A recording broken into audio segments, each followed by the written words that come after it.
All right, let's dive in. Today, we are going to crack the code on something that can feel, a little intimidating: the academic research paper. We're going to take what looks like dense text and turn it into a story that actually makes sense. So, have you ever done this? You open up a research paper, ready to learn something, and bam, you're just hit by this wall of super technical text. It's totally a common feeling, right? That big old stack of jargon and data can feel impossible to get through. But here's a little secret: it's not nearly as chaotic as it looks. I mean, what if I told you that there's a kind of secret map, a universal structure that pretty much all scientific papers follow? A system that, once you see it, makes navigating these complex documents surprisingly simple. Well, guess what? There is, and it's called IMRaD. That's IMRAD. It stands for Introduction, Methods, Results, and Discussion.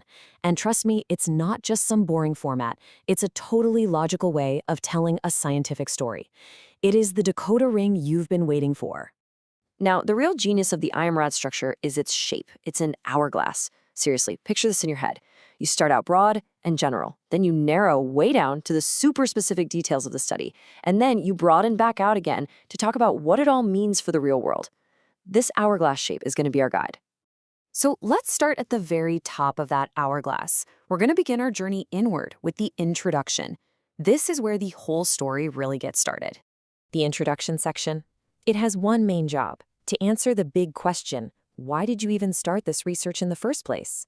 It's all about setting the stage for everything that's about to come. And just like the top half of that hourglass, it funnels down. The author kicks things off with a broad background, kind of like, here's what we already know about this topic. Then they zero in on a very specific problem or a gap in our knowledge. And finally, they state their super focused objective, what this one paper is trying to figure out. See? From broad to specific. Okay, we've now arrived at the narrowest part of the hourglass. This is the real core of the research, the methods section. This is where we get into all the nitty-gritty details. This whole section answers one simple question: what exactly did you do? And the goal here is all about transparency and reproducibility. The author has to give you enough details so that another scientist, in theory, could do the exact same experiment. It's basically the how-to guide for their study. You can think of it like a recipe in a cookbook. It has to be complete. Who were the subjects? What materials and tools were used? Where did it all go down? When did it happen? And most importantly, how did they actually perform the experiments? A good methods section won't leave you guessing. All right, we're still in that narrow, specific middle of the hourglass. We've talked about what they did. Now let's move on to what they discovered.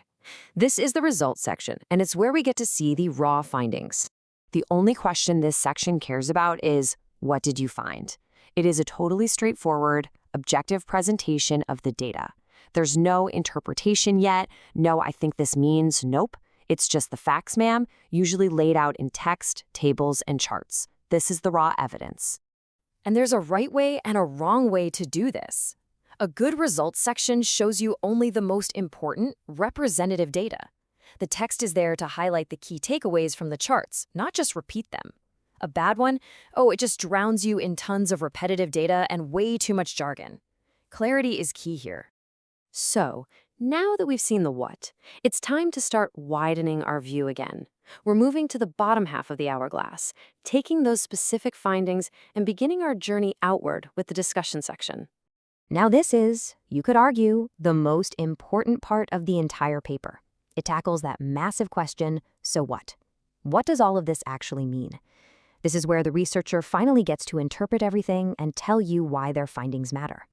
And, there's a good reason why a lot of people say this is the hardest section to write, because this is where raw data gets transformed into actual knowledge, into understanding.